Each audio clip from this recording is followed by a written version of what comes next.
I moved here to the Dublin Castle in 1974 with my family, and I've been blessed to see many musicians and bands grace this tiny stage behind me. We were most blessed in 1979 when some local lads came along. I remember we were in Camden Town at that time, and it was a very Irish part of the world, and there were probably about 15 pubs that had function rooms at the back for weddings, funerals and all that.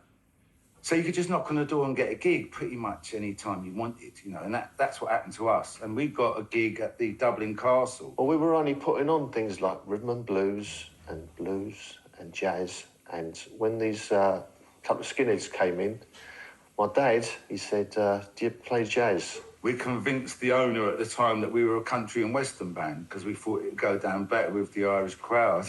And then our drummer helpfully chipped in at the back and a bit of jazz.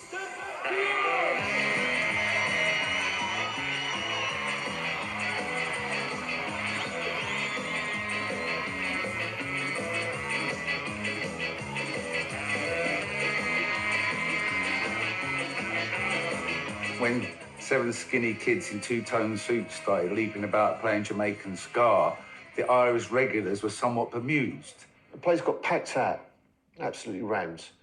And he got them every Wednesday for 6 weeks, we were packed out. We got a residency, you know, and getting a residency meant that you could learn your craft and build up an audience, you know, and that's what happened. And then eventually, after a couple of months, we had a queue around the block, and then record companies started to get interested. And of course, they ended up on Top of the Pops with the Prince, their first hit, and we lost them. But they've been great ambassadors, and they keep returning to the venues in Camden, especially the Dublin Castle.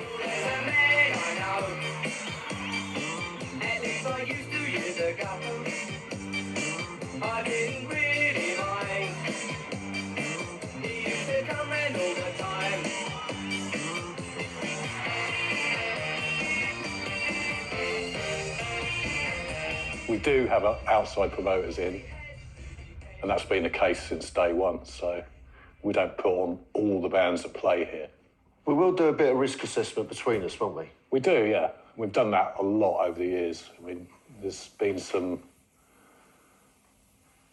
Yeah, they have. Remember that band called Gob Sausage? Oh, Gob Sausage, yeah, yeah. We had to ban them.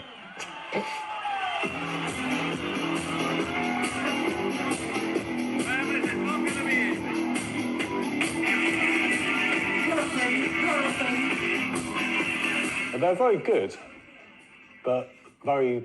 Alternative. They misbehaved, I'll put it that way. Yeah. As a grassroots music venue, we're the first place that the kids come from out of their bedrooms and out of their garages and get on the stage for the very first time in front of an audience. And often, for the venue, there's no one here to see them. It's not a great business model, but we've got through over the decades, you know. And I remember Henry from the Dublin Castle saying he went to meet the Minister of Culture, I forget who it was, it might have been Theresa May at the time or something, talking about supporting pubs that have music. And he looked behind her and there were like gold discs of like U2 and Coldplay and all that. She was very happy to have them on the wall.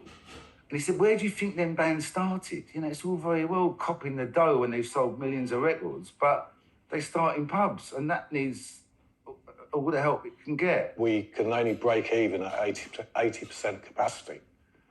So, you know, if we're less than that, we're not going to make it. We won't be able to play the bands either. That's another thing.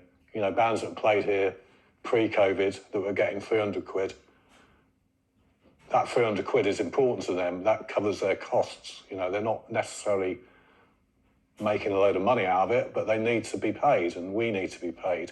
So it's got to get back to normality in terms of capacity.